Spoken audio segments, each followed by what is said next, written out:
seja muito bem-vindo, muito bem-vinda ao Papo de Dinheiro, seu podcast, seu programa de educação financeira, finanças pessoais.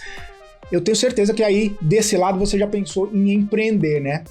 Empreender acaba virando um sonho, às vezes uma necessidade para muita gente, mas a pergunta que fica, e muita gente se faz essa pergunta, é: dá para empreender, de repente, sem dinheiro? Dá para ter criatividade? Dá para buscar conhecimento aonde para fazer o seu negócio iniciar, dar o pontapé inicial? Bom, hoje a gente vai falar um pouquinho sobre isso, vai falar sobre educação empreendedora, como uma ferramenta aí de transformação financeira, transformação social. E para a gente bater esse papo, eu trago aqui o Vinícius Mendes Lima, presidente do Grupo Besouro. Vinícius, bem-vindo aqui ao Papo de Dinheiro. Prazer te receber na nossa bancada. Muito legal você estar aqui com a gente. Eu que agradeço o convite, espero poder contribuir aos ouvintes e aos telespectadores com um pouquinho de conteúdo que a gente faz todos os dias. Ô Vinícius, a gente, antes de entrar nessa história de empreendedorismo, educação empreendedora, conta um pouquinho sobre sua história, um pouquinho sobre o grupo, para o pessoal que está em casa te conhecer, por gentileza. Perfeito, eu sou administrador, sou oriundo de escola pública, sou mestre em administração também, sou doutorando em ciências sociais, tenho 4 publicações, todos direcionados a empreendedorismo na base da pirâmide, que é A Riqueza das Favelas, é o primeiro livro. Fala sobre o potencial econômico das favelas no Brasil e na Argentina. Eu tenho um outro livro que chama By Necessity, que é a metodologia de ensino de plano de negócio desenvolvida ao longo do mestrado e hoje traduzida em 6 línguas e utilizada em 28 países, para que pessoas oriundas da base da pirâmide possam começar a empreender com pouco investimento inicial ou nenhum. E tem o livro Canvas das Favelas, que retrata histórias de empreendedores que começaram através dessa metodologia em todo o Brasil. E o Edu 4.0, que é um livro que fala sobre o futuro do trabalho através de uma educação tecnológica em escolas públicas municipais que nós atendemos no Brasil também. E o Grupo Besouro, quando eu falo, é o Grupo Besouro, que é a empresa, a Agência Besouro de Fomento Social e o Instituto Besouro de Fomento Social e Pesquisa, que atuam ambos com educação empreendedora, porém a Agência Besouro atendendo grandes empresas, hoje com a política de ESG mais latente, auxiliando essas empresas a fazer entregas de cunho social e na área da educação para comunidades vulneráveis, e o Instituto Besouro atuando quase que 100% para o poder público, que também necessita de suporte para atender, em especial, educação empreendedora e futuro do trabalho, em comunidades de difícil acesso, como aldeias indígenas, como comunidades ribeirinhas, como povos tradicionais, onde não se tem uma grande presença do poder público. Então o terceiro setor chega para auxiliar, contribuir nessa transformação, e nós fizemos isso com muito orgulho, muito carinho, e por isso que existe a Besouro, transformar a vida das pessoas a partir da educação empreendedora. Ô Vinícius, e aí, você falou educação empreendedora, né? Para quem está nos acompanhando agora, não tem familiaridade com a expressão, com o tema, ou com o que é exatamente, o que é exatamente a educação empreendedora na sua percepção? Olha, o termo empreendedorismo hoje, ele, em volume de conteúdo na academia, ele já poderia ser considerado uma ciência específica, por exemplo. Então, assim, só que isso aconteceu num período no Brasil de 10 anos, 12 anos. Então, é novo, muito novo para todos nós. E quando a gente fala em educação empreendedora, nós queremos falar em fazer com que as pessoas, o mindset, ou, né, a forma de pensar das pessoas seja amplificada. E quando eu falo amplificada, nós fomos treinados, de certa forma, na educação formal e através da nossa herança cultural, familiar e tal, de trabalharmos para alguma empresa ou ao poder público, o setor público. E aí inclui concursos, etc. E geração Z para cá, já se fala muito mais em empreendedorismo, e a atual geração só se fala praticamente em empreendedorismo, porque foi feita uma analogia: eu vou trabalhar 30 dias por X reais, das 8 às 6 da tarde, E num outro modelo, empreendendo, eu vou trabalhar talvez mesma carga horária, porém em casa, por exemplo, sem deslocamento, etc., e ganhar a mesma coisa. Ou vou trabalhar menos horas e vou ganhar a mesma coisa. Ou vou ganhar proporcional, mas eu vou conduzir o que eu quero fazer ao longo do meu dia. Só que para fazer com que isso aconteça de fato e não se transforme numa frustração ou até numa dívida que tu investe algum tipo de recurso para começar a empreender, é necessário que se entenda como fazer com que um negócio do mais simples ao mais complexo fique de pé e que tu conduza a tua vida como uma vida de um empreendedor, que não é absolutamente igual, bem distinta de uma pessoa, por exemplo, seletista ou servidora pública. É bem distinta, com outras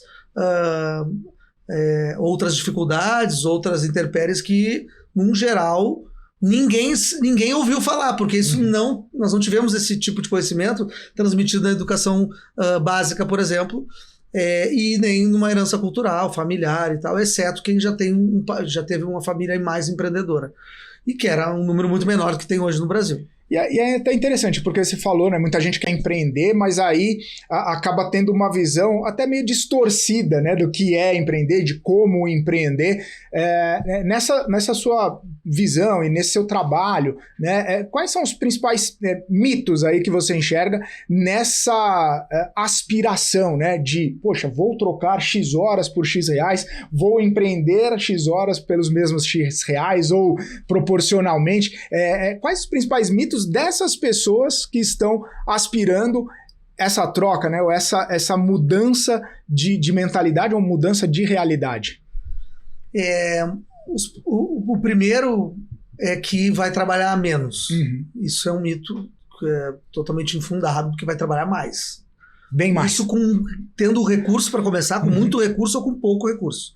Vai trabalhar bem mais do que a carga horária de uma pessoa que trabalha das 8 às 6, por exemplo. Mas, com planejamento, essa carga de 12 horas talvez ao dia, 15 horas ao dia, ela vai diminuindo com gestão, com planejamento e gestão.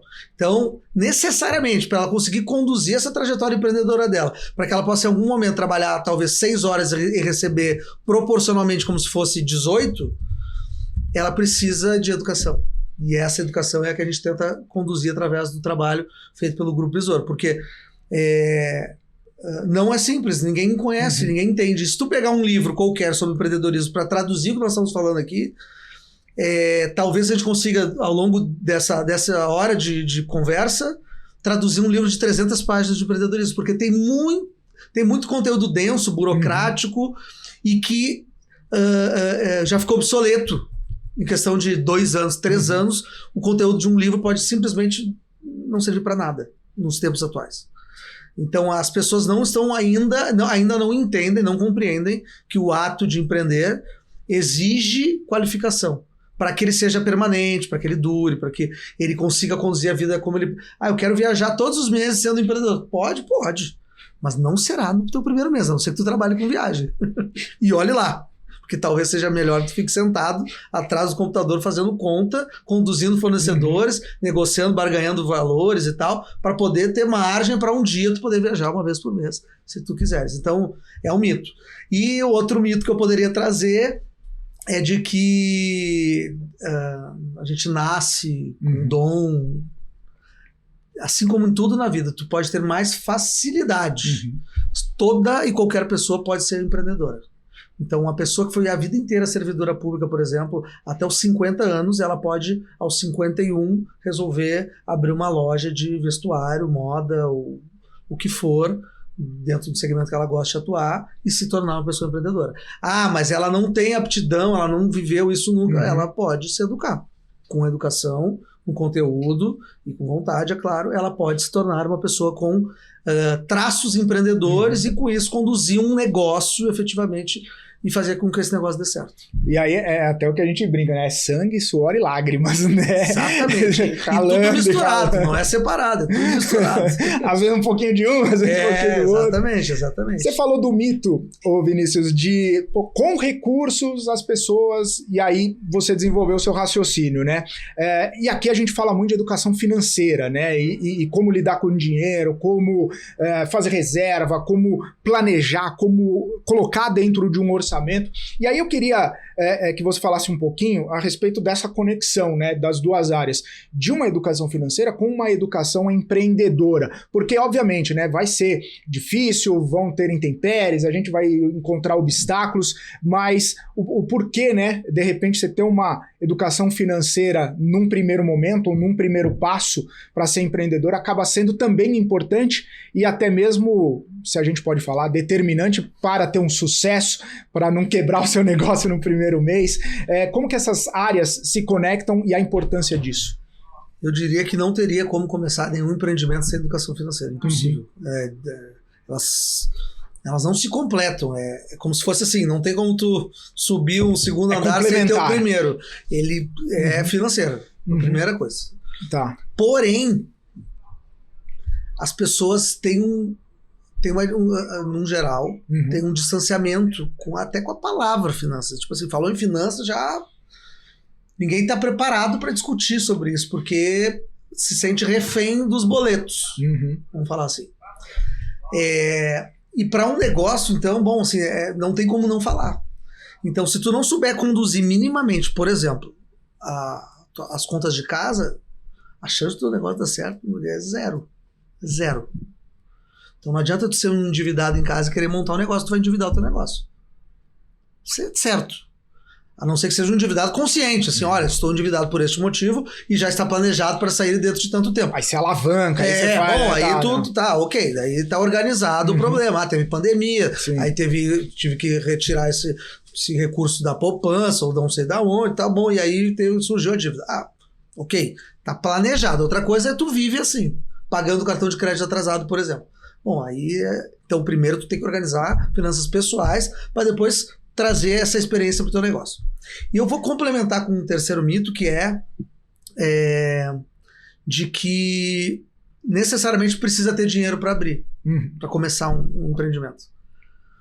O dinheiro pode surgir, por exemplo, o investimento inicial das economias feitas na tua pessoa física. No teu negócio, que é a tua casa, teu lar, tuas contas pessoais. Então, no momento que tu consegue organizar isso aqui, fazer sobrar 100, 200, 500, tu tá conseguindo investir esse mau uso aqui no teu negócio, não precisa aportar R$1 de dinheiro novo, digamos assim. Não precisa pegar dinheiro no banco, gastar com juros, etc. Então, existe um mito de que precisa grana para começar. E eu teria agora, quantos exemplos tu quisesse de negócio que é possível começar sem investimento inicial, sem pedir R$1 para ninguém. Agora, com escambo, como era antigamente, com troca de serviços, com criatividade, com aceitando que por um ano tu vai trabalhar de um jeito, vai ter uma margem muito pequena, e no segundo ano isso vai ampliar e vai melhorar e tal. Em qualquer segmento, eu diria. Agora eu consigo te dizer 1000 ideias, mas as pessoas não têm a cabeça aberta para isso. Recebe R$10 mil, por exemplo, de um seguro-desemprego e pega esses R$10 mil e aluga uma loja para vender roupa, por exemplo. Ao invés de comprar de estoque e sair para vender de porta em porta e não arriscar no custo fixo. Ô Vinícius, você falou agora, mas agora eu vou para o intervalo, a gente vai falar sobre esses exemplos daqui a pouquinho. Você que está acompanhando o Papo de Dinheiro, continua com a gente, eu volto já já.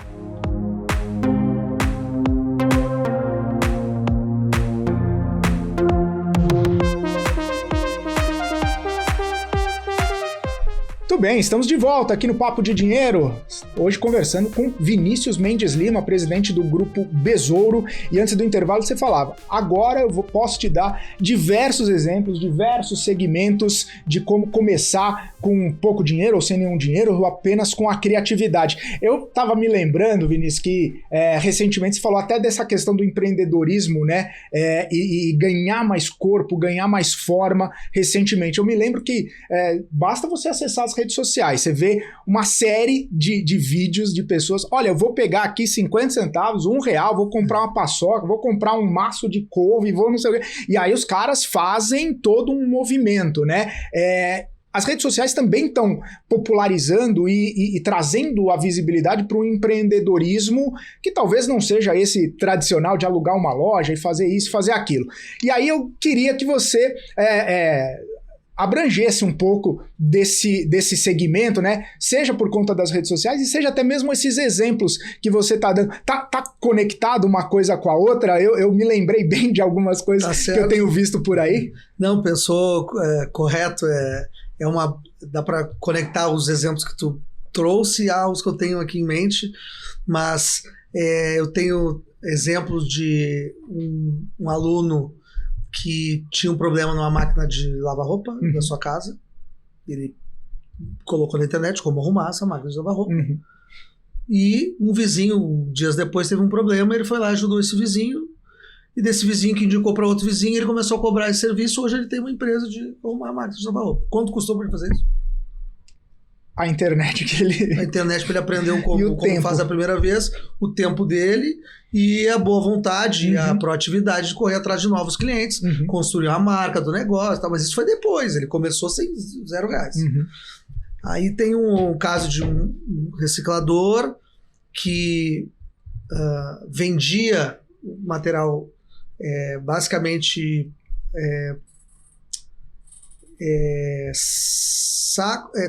todo o lixo limpo, seco, que se transforma em propietileno. Ele vendia digamos, a obra-prima, a matéria-prima. E essa matéria-prima, ele entendeu, um jovem de 17 anos, ele entendeu que aquela matéria-prima ele vendia, por exemplo, R$1 e aquilo virava R$30 quando o propietileno para ir para a indústria transformar em caneca, o que for. Aí ele resolveu montar uma máquina para triturar e tal e vender, não por 1, não por 30, mas por 5. Então ele conseguiu multiplicar por 5 o faturamento do negócio dele de reciclagem por uma máquina que ele construiu informalmente dentro do depósito dele e começou a triturar para entregar já mais pronto e também mais caro para a indústria que iria adquirir aquilo lá. Quanto custou para ele transformar 1 em 5? Criatividade. E aí, os exemplos, eu tenho o exemplo da escolinha de futebol. O cara usa uma praça pública, dá aula lá e tal para alunos oriundos da comunidade e cobra uma taxa simbólica social para uniformes, etc., para aquela escolinha acontecer. Aquela escolinha com 150 alunos, dividido em vários turnos e tal, a R$50 cada um, gera 500, 750 reais por mês para uma pessoa que não tinha nada. 7.500 reais por mês. 7.500 reais por mês para uma pessoa que não tinha nada, R$0. O que ela precisou de uma bola, de coletes e de um sonho de ter uma escolinha para ajudar aqueles jovens a talvez um dia se transformarem em jogadores de futebol profissional. E aí exemplos como esses que temos aqui em São Paulo e em outros lugares, da pessoa que compra uma caixinha de rapadura por 50 centavos a unidade e vende essa mesma rapadura com um cartãozinho dizendo seja feliz, isso agrega valor ao produto, e aquela rapadura ele vende por 1,50. Assim tem exemplos do cara que vende cachorro quente, espetinho, cara, ninguém me contou, eu vi e perguntei, o cara que vende espetinho na Avenida Paulista fatura R$45 mil por mês vendendo espetinho na Avenida Paulista. E nós estamos falando que a margem de produtos alimentícios no geral, de alimentação, é pelo menos 30%, 40%. Então nós estamos falando que ele bota no bolso mais de R$10 mil limpos por mês no bolso como um empreendedor na Avenida Paulista. E aí eu estou te dando esses exemplos, mas no geral quem está nos ouvindo acha lindo, maravilhoso, pensa eu quero fazer, mas não quer o suor, o choro e o sangue. Quer que aquilo aconteça, que aqueles 10 mil apareçam na conta porque ele estava num ar-condicionado, na paz, trabalhando. Então tem esse mito, assim, as pessoas querem ganhar 50 mil reais por mês, 100 mil reais por mês, mas elas querem trabalhar ao equivalente a 5. Então não vão ganhar 50 trabalhando para 5. Aí entra um aspecto, ô Vinícius, que a gente observa e até as redes sociais propagam muito isso, talvez uma romantização do empreendedorismo, porque você falou, pô, vai ter que trabalhar, vai ter que se preparar, às vezes trabalha mais do que quando você está lá no CLT, às vezes você vai ter um revés, às vezes você vai ter um problema, você vai encontrar algumas barreiras, mas muita gente hoje em dia ainda romantiza o empreendedorismo. É a solução, você vai ficar rico, isso é só começar pequeno, enfim, né? Esse também acaba sendo não um problema, mas algo que tira um pouco, afasta um pouco a mente da pessoa da realidade que é o empreendedorismo. Concordo contigo, vou te dar um exemplo bem clássico, assim, pensa que eu trabalhei aproximadamente 6 anos com um Prolabore de R$ 3.500 por mês, com colaboradores que ganhavam pelo menos o dobro do que eu ganhava. Então, assim, eu era o dono do negócio, sou o dono do negócio, e eu tinha diversos colaboradores, fornecedores, que ganhavam o dobro ou mais do que o que eu recebia todo mês, para gerir todos, manter todo mundo com o dinheiro em dia. Quem toparia ficar 6 meses ganhando R$ 3 mil por mês para cuidar de, sei lá, 200 pessoas que ganham mais do que tu? Aí, quem tá ouvindo aí? Quem tá vendo? Quem toparia? Mas para que chegasse o momento de que o meu Prolabore se transformasse em 5, em 7, em 10, no valor que eu sempre sonhei. Mas para chegar nesse valor, eu tive que aceitar que teria um período de aprendizado, de gestão, de crescimento do negócio, de todo o dinheiro que entra reinvestir nesse próprio negócio, e não na minha vida pessoal. Porque era para que esse negócio um dia, de fato, impactasse a minha vida pessoal e trouxesse os benefícios de toda essa luta, de todos os riscos e tal, ao longo do negócio. Então, acho que existe esse romantismo, eu acho que ele atrapalha, ele assim agrega no volume, porque todo mundo quer, mas desagrega quando um monte de empresa quebrando, que a gente escuta todos os anos. Não é só economia, né? Não, a pessoa ela não tinha entendido. Ela foi lá na emoção e não tinha entendido que ela ia ter que trabalhar 3 anos com um salário mínimo para no 4º ano virar 10 salários mínimos. Porque ela está pagando ainda investimento e tal. Então, assim, não tem uma clareza sobre isso. A população no geral, isso não ensina em livro nenhum, não está escrito em lugar nenhum. Estamos falando aqui agora. Poucos lugares falam disso com clareza.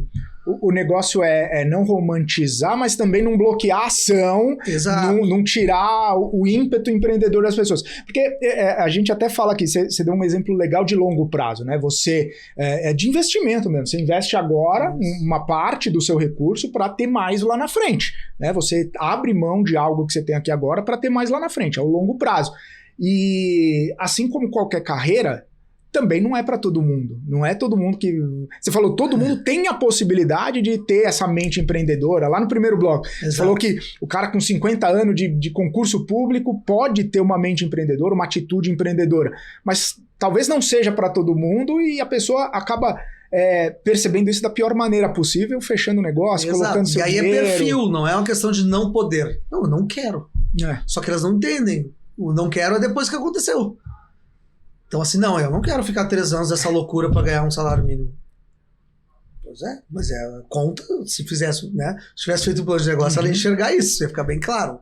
Não fez, normalmente, não faz na emoção, e aí depois se depara, caraca, eu botei toda essa grana, eu vou ganhar um salário mínimo por mês por 3 anos, talvez eu vou ganhar 2 ou 5 daqui. Isso, talvez. E aí, mas aí é uma questão de perfil, porque ela pode entender que é assim, treinar, se capacitar para, inclusive, reduzir daqui a pouco essa taxa e tal, para que o retorno venha antes, ela possa ganhar mais com antecedência ao planejamento, mas aí ela tem que estudar, ela tem que trabalhar mais, e etc.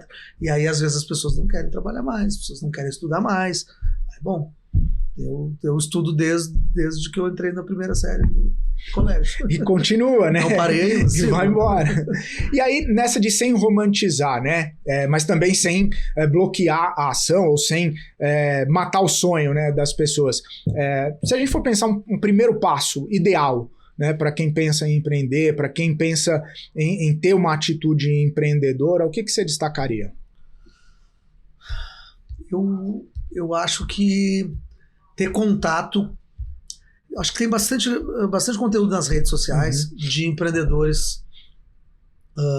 Tem os empreendedores mais motivacionais ali que é mais palco, que é mais assim, mas tem conteúdo relevante ali, eu acho que é legal. E tem que ver a vida real também de empreendedores que estão ali na lida, que talvez tenha em YouTube, em filmes, né, em séries, etc. Porque para isso dar clareza para algo que é intangível. É muito difícil explicar como é duro ficar 6 anos ganhando um salário e tu olhando pro teu colaborador ganhando o dobro, o triplo. Tem uma questão psicológica aí e tal, não é só grana. E aí tu tem que tolerar aquilo. Tu tem uma sala que tu podia estar sentado sozinho e tu não quer gastar com aluguel de outra, tu bota 20 caras numa mesma sala. Por um período, para sobrar grana e depois tu poder, sei lá, adquirir, comprar uma sala ao invés de locar outra. Então, assim, são várias decisões que é só vivendo. Não tá escrito. Então tem alguns lugares que retratam, como a gente está falando aqui, tem podcast como esse legal, que fala abertamente e tal, tem outros que já são mais quadrados, né? É o mesmo conteúdo que tu vai ver numa revista, no jornal, vai ser quadrado, não vai ver nada diferente. Então, senão, tem que escutar de empreendedores reais, próximos à realidade dessa pessoa. Quando eu falo reais, é isso. Então, se tu pega uma pessoa de classe alta que vai começar a empreender, não tem problema nenhum dela conversar com uma outra pessoa de classe alta que está empreendendo. Agora, não dá para um cara da classe DE, da base da pirâmide, querer começar a empreender e ficar olhando pro cara da classe A. Porque não vai dar, entendeu? Ele não vai conseguir compreender a dificuldade que vai ser para um dia ele ser classe A. Se é que ele vai querer ser, porque o custo de ser classe A é outro, não estou falando só de grana, de tudo, né? Então, eu acho que primeiro era conseguir se conectar com vidas reais, conversar com as pessoas são tímidas, mas eu acho que assim, uma conversa vai abrir a porta para uma outra conversa. Então faz uma, primeira. Vou conversar com aquele cara daquele lugar que é amigo de alguém e tal, que eu tenho proximidade, vou perguntar dúvidas que eu tenho de como é começar esse negócio. Como é que foi o começo? Sobre as dificuldades, qual é o risco? E dali a pessoa buscar qualificação baseado no que ela constatou. Olha, eu preciso entender do plano de negócio, não, sei que eu posso contratar. Mas eu preciso entender de gente. Preciso entender de finanças. Cara, eu não vou deixar ninguém cuidando do meu dinheiro, então eu vou ter que entender, vou ter que estudar.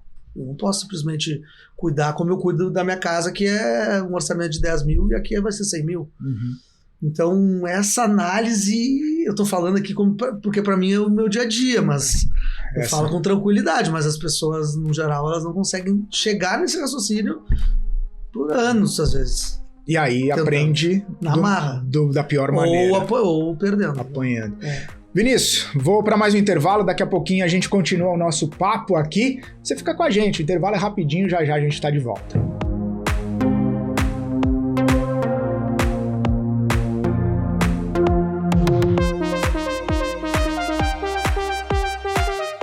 Estamos de volta aqui no Papo de Dinheiro, conversando com Vinícius Mendes Lima, presidente do Grupo Besouro, aula de empreendedorismo aqui. Então anota, continua anotando aí você que está na nossa audiência. Você falou no bloco anterior a respeito de um planejamento, né? Qual seria o primeiro passo e ter toda essa ideia, ter toda essa percepção, né? De que negócios são diferentes, de que estruturas são diferentes, talvez até classes e níveis de empresas acabam sendo diferentes. E a questão que fica, Vinícius, é justamente isso, né? Nesse âmbito de planejamento, pensando numa estrutura empresarial, pensando até nesse ímpeto, nessa vontade de empreender, como que fica esse planejamento, né? Não só o planejamento financeiro, mas o planejamento da empresa mesmo, contrastando com essa vontade de empreender. Te explico, porque muitas vezes, e aí eu até falei na abertura do programa, o empreendedorismo, ele acaba sendo uma vontade ou às vezes uma necessidade né? As pessoas estão ali na CLT ou saem da CLT e são meio que jogadas para o empreendedorismo porque não conseguem uma colocação, ou às vezes não aguenta mais aquele tipo de trabalho e fala, puxa, eu vou conquistar minha liberdade no empreendedorismo, vou conquistar o meu tempo, vou conquistar o meu espaço, vou fazer o que eu gosto, né? E aí acaba observando e mirando no empreendedorismo uma saída, né? Então, eu queria que você falasse um pouquinho, detalhasse um pouquinho a importância do planejamento, do passo a passo, desde da ideia, desde o pensamento, até efetivamente você colocar o negócio na rua, você começar a angariar suas primeiras vendas, os seus primeiros recursos ali, as suas primeiras receitas, a importância desse passo a passo, desse planejamento. Perfeito. Bom, primeiro de tudo, ao meu ver, e não só ao meu ver, mas academicamente e também com todos os alunos que já passaram por nós, que montam um plano de negócio, o primeiro tópico a identificar é algo que se tem prazer em fazer, que se gosta de fazer. O prazer é totalmente associado ao ímpeto, ao tesão de ver aquela coisa de pé, o que for, qualquer negócio. Uhum. Então, se tu gosta de esporte, um negócio relacionado a esporte, tem mais chance de dar certo se tu gosta do que tu gostar de esporte e montar um negócio relacionado à cultura, ou sei lá, a cultura ainda está perto, mas a alimentação. Não conversa, nunca cozinhou, não gosta de cozinhar. Ah, mas eu acho que aquela franquia dá dinheiro porque eu vi. Cara, tu não vai conseguir acordar pro resto da vida olhando pro alimento, pro hambúrguer, se tu não gosta de cozinhar, não gosta de gordura, não gosta de bife, não gosta de carne, sei lá. Então, a primeira coisa é conseguir identificar o que te dá prazer. E eu falo prazer porque ele tem que ser amplo o sentido, não é só o que eu gosto de fazer. Não, o que te dá prazer, o que pode ser na vida como um todo. Então, sim, porque pode ganhar dinheiro comunicando, como nós estamos fazendo aqui num podcast organizado e tal, na tua comunidade, na cidade que tu nasceu e tal, e fazer desse podcast dentro de um segmento tal, sei lá, pet. Eu nunca vi um podcast, até um negócio. Eu nunca vi um podcast dedicado à conversa sobre o mundo dos pets domésticos. Tem gente apaixonada em logo, assim, ao meu ver, até demais a esse mundo e tal, porque tem os filhos de quatro patas. Filho total. Tem São Paulo, não só em São Paulo, em muitos lugares, tem hotel, tem tudo, o investimento é enorme. E não tem um papo sobre isso. E tem quem pague por esse papo, para ter aquela audiência, por exemplo, né?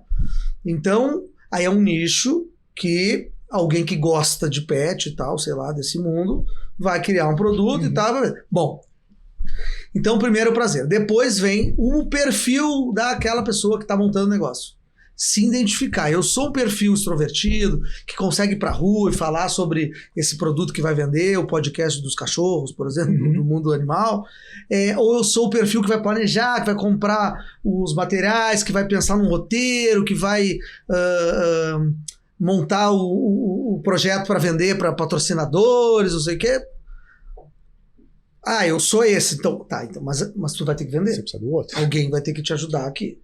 Ou o contrário. Quem será essa pessoa? Ah, eu vou trazer um sócio para compor, isso ajuda a dividir energia e tal. Ou eu vou trazer um colaborador, se eu tiver recursos, para já pagar uma pessoa.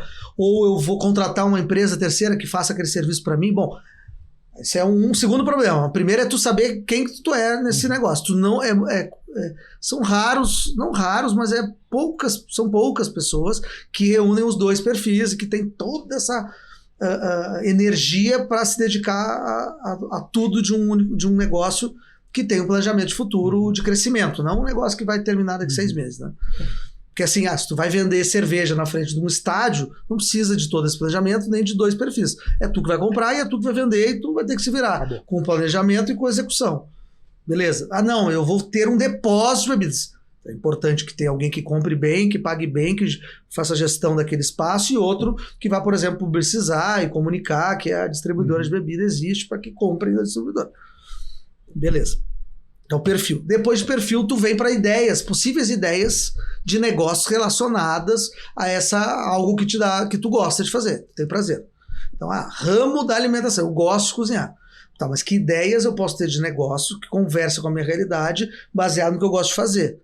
Aí, então eu posso ir para o segmento da alimentação, fast food, confeitaria, comida caseira, delivery, sei lá. Bom, eu gosto de fazer isso aqui. Tá, então dentro disso aqui tem algumas possibilidades. Franquia de um negócio, fazer em casa e vender iFood, montar uma lojinha para vender brigadeiro, sei lá. Bom, então, ideias. Baseado nessas ideias, aí começa o plano de negócio. Então quem é meu público-alvo? Tem que pensar, para quem que eu vou vender? Não adianta. Eu, por exemplo, nunca fui da classe A. Não pretendo ser. Sim, frequentar o mesmo... andar no mesmo ambiente diariamente, tal, viver a minha vida dentro de classe A. Com isso, eu não conheço a classe A, de fato, porque eu não vivo dentro da classe A. Então, assim, eu não sei que, de fato, eles gostam de tomar, que gostam de comer, que hora que gostam de acordar, que hora que gostam de dormir, porque não é o meu ambiente. Então, é mais fácil eu vender um produto para um ambiente que eu conheço do que para um ambiente que eu não conheço. Então, tu tem que entender o público-alvo. A entender se o meu público-alvo tem conexão com a minha realidade. Mas é que eu queria vender joias para ultra-ricos. Quantos ultra-ricos tu conhece? Nenhum. Começando por aí. Então, tu vai ter que achar esses ultra-ricos. Custa para achar essas pessoas. Tu encontrar as pessoas, então, qualquer delas. Qual que é a joia do momento que eles estão gostando agora? E tu tem que achar o cara. Como é que tu vai bater na porta desse cara? Então, tu tem que conectar com a tua realidade. Eu moro numa comunidade, por exemplo, numa favela, e eu vou vender tal coisa. Joia. Será que vai vender o volume que eu quero vender de joia? Não quer dizer que não tenho para comprar. Daqui a pouco querem comprar e ninguém vende. Só por isso que não compram. Então, daqui a pouco é uma oportunidade. Mas ele tem como bater na porta porque ele sabe quem são os vizinhos, ele sabe quem é, ele vai lá e bate na porta. Então, tem que entender o segmento que vai atuar e ver se tem conexão com esse segmento. E depois, entender um diferencial. Isso é básico de um plano de negócio, assim, moderno, que já inventaram quase tudo. Então, assim, tu tem que ter uma coisa diferente dentro do teu hambúrguer. Não pode fazer um hambúrguer qualquer. Ponto. Não pode vender uma joia qualquer, não pode, tudo tem que ter, porque todo mundo vende o qualquer, quem não estudou. Quem teve a ideia e deu sorte, vendeu bem e está funcionando. Então tem que ter um diferencial. Então, assim, um exemplo, Subway é um sanduíche, cara. O cara vende um sanduíche e não faz nada de... Só tem um negocinho diferente ali. Tem um negocinho que tu pode escolher os teus recheios e tem aquela máquina que o pãozinho fica torradinho com 3 tipos de pão. Já é um sanduíche diferente. Paga-se o valor agregado por ser um sanduíche diferente. Mas o sanduíche é um sanduíche que a gente pode fazer em casa. Qualquer um daqueles que eles vendem lá. Então, o que torna o teu produto mais vendável pelo mesmo preço, inicialmente? Não agrega valor. Porque tu não existe. Tu vai chegar no meio de 3 concorrentes com o mesmo produto, com um diferencial pequenininho, porque ainda é pequenininho. Tu não existe, ele não sabe quem tu é, não confia em ti. Não sabe se a tua entrega vai ser boa, ou ruim, ou média, ou maravilhosa. Ele não vai pagar, ele não vai pagar para ver.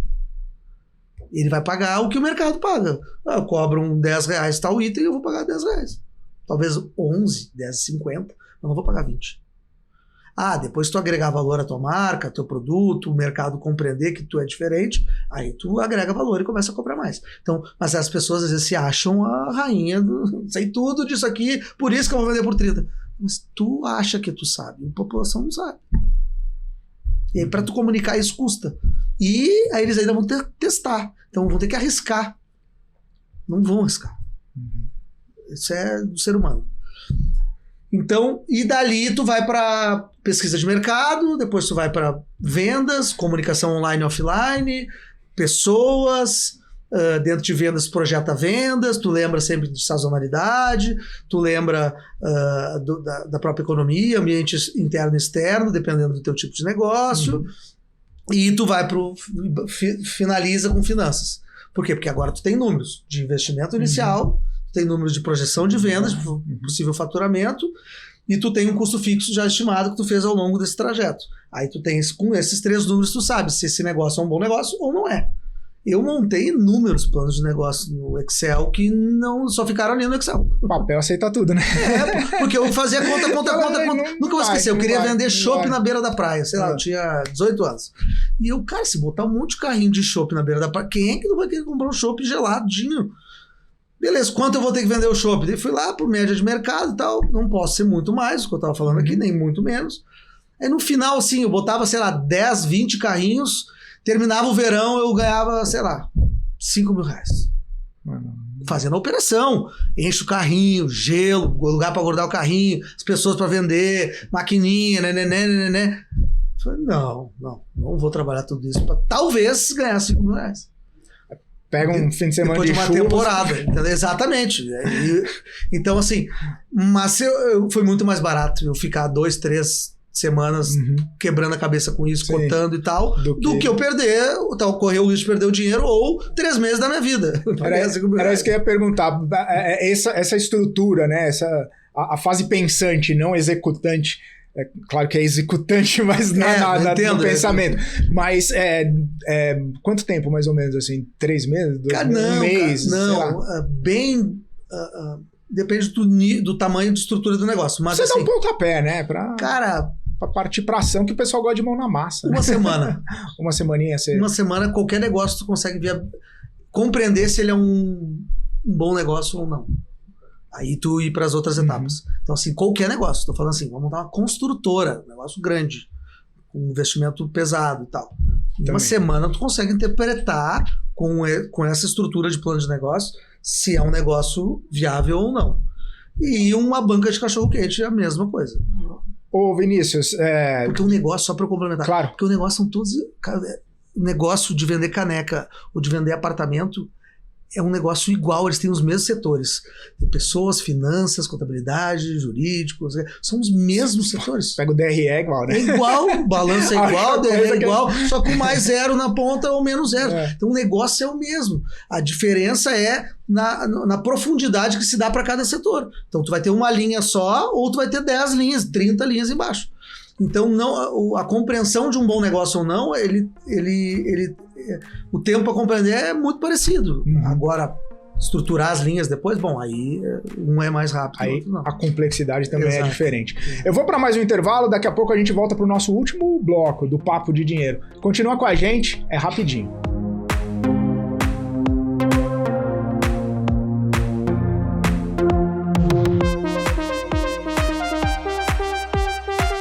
Muito bem, estamos de volta aqui com o Papo de Dinheiro, conversando com o Vinícius Mendes Lima, presidente do Grupo Besouro, um papo bacana aí sobre empreendedorismo. Inclusive eu já falo para todo mundo voltar um pouquinho, olhar o bloco anterior e já anotar tudo, porque ali tá o creme de la creme, se a gente pode dizer assim, a aula do MBA de empreendedorismo tá ali. Mas me chamou a atenção, né, que você falou, pô, trabalha com o que você gosta, com o que te dá prazer, com aquilo que você se vê trabalhando por muito tempo, e aí é uma provocação, tá? Você não me leva a mal, mas tem gente que fala assim, trabalha com o que você gosta, você nunca mais vai precisar trabalhar na vida, e tem gente que fala, trabalha com o que você gosta, você nunca mais vai gostar disso pro resto da sua vida. Como que encontrar também esse meio termo, né, de trabalhar com o que você gosta, mas também por conta de algumas adversidades, ou por conta até mesmo da pressão que é empreender, você não desgostar, ou pegar ranço daquilo que você tanto gosta e tanto almejou e tanto sonhou, e ser persistente para chegar lá? Cara, eu acho que é um processo de construção e de destruição de um sentimento. Você trabalha com o que você gosta.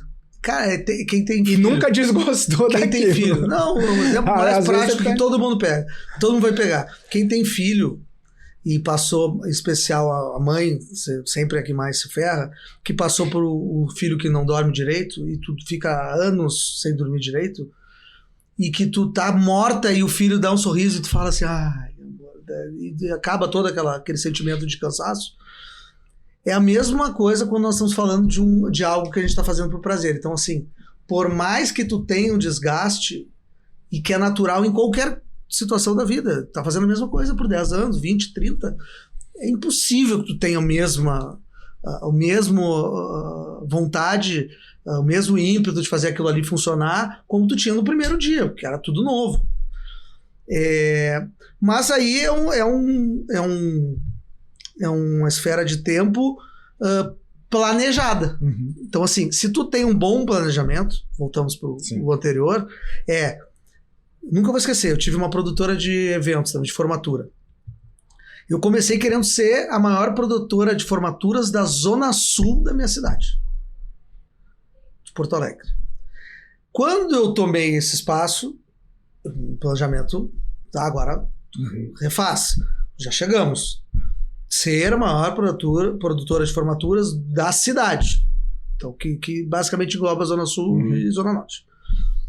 Aí, planejou, cumpriu. Agora queremos ser a maior produtora de formaturas do estado. Que demora muito mais. Mas está lá, dentro de um universo de tempo de X anos. Alcançou. Agora eu quero ser a maior do Brasil. E aí tu vai criando formas de se manter conectado com teus objetivos, com algo que tu gosta, sem morrer no operacional, que é a parte desgastante. Tu tá vivendo com um sonho atrás de outro sonho.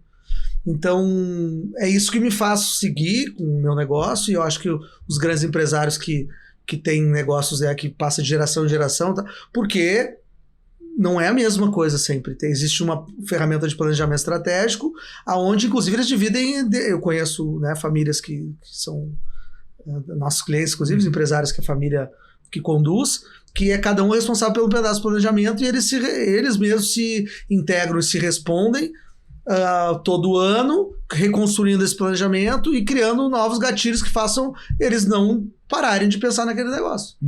E de forma feliz, alegre. Então tem formas de fazer com que esse negócio não se torne uma destruição lá na frente a tudo que foi construído psicologicamente, digamos assim, né? Porque não é só dinheiro. Nesse caso, não é dinheiro. O empreendedor, ele é movido por essas metas, por esses indicadores de alcancei meu sonho, entreguei o que eu queria, vi a pessoa feliz, ou meu cliente está contente e tal. O dinheiro é um meio para manter aquele negócio vivo. É tipo assim, é justo. Tô fazendo o cara feliz e tô ganhando meu dinheiro. Mas não é aquilo ali que faz a grande diferença na vida de um empreendedor que faz o que gosta, né?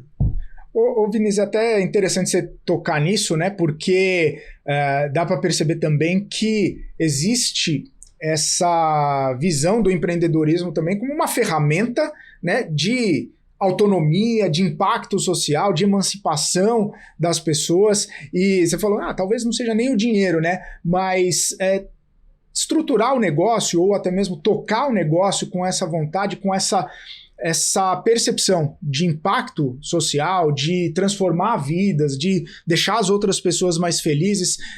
Como que é isso para você, né? Como que é também levar, por meio até mesmo do grupo, né, que você integra, essa visão, essa percepção para os empreendedores e para aquela base que você falou que acaba sendo um público importante para vocês? Eu não vou entrar não vou aprofundar em algumas teorias que eu acredito, mas todo mundo que já fez o bem para alguém alguma vez na vida, assim, propositalmente, eu vou ajudar aquela pessoa, ou aquele ato que está acontecendo, então, qualquer que seja, sei lá, pessoa moradora de rua, qualquer um amigo, possivelmente houve um retorno no curto, no médio ou no longo prazo daquela ação do universo. O universo conspirou a favor, como tu ajudou o cara lá. No nosso caso, como a gente faz isso 100% do tempo, que é transformar a vida das pessoas da base da pirâmide, através do empreendedorismo, cara, eu durmo com a cabeça ultra tranquila, assim, feliz. E se eu vejo depoimento todo dia, eu choro todo dia. Porque todo dia obrigado, mudou a minha vida. Hoje eu consigo dar comida pro meu filho, não tinha onde morar, hoje eu tenho onde morar, hoje eu consigo pagar aluguel, hoje eu consigo pagar um transporte coletivo que nem pro coletivo tinha, ele não estava na escola porque não tinha como se alimentar e passou a ir pra escola, ele tinha dificuldade de aprendizagem e hoje eu tô podendo pagar um psicopedagogo, cara, tem de tudo que tu imaginar. Ele estava preso, saiu e a gente achou que não ia encontrar um outro caminho lícito e através de um negócio que ele tá abrindo hoje, ele vai ficar no mundo lícito e não vai retomar pro crime. Cara, tem de tudo que tu imaginar de feedback. Então, quando tu recebe isso, é tipo assim, cara, eu espero que conspire e tá conspirando, assim, né? A vida é maravilhosa, eu sou grato. E tudo que eu sou grato, assim, eu sei que também é uma troca. E se todos os empresários tivessem essa mentalidade, e aí eu não estou falando de um projeto social específico e tal, estou falando de lembrar que a entrega dele está beneficiando alguém, ou fazer isso mais propositalmente, sem olhar tanto para o seu umbigo, para o seu bolso, e olhando para o todo da população, como enxergando uma comunidade que um colaborador desse empresário impacta absurdamente em uma comunidade, qualquer que seja, de qualquer classe, e isso é uma transformação social. Só que com o olhar, se o olhar dele for para isso, eu imagino que eles também irão dormir tão felizes, tão calmos e leves como eu, com relação ao que faz no seu dia a dia e tal, as suas entregas, etc. E se tiver um trabalho social específico, então é muito melhor. Como eu dei um exemplo aqui de uma empresa que está atuando para ressocialização e tal, com educação financeira para pessoas presas.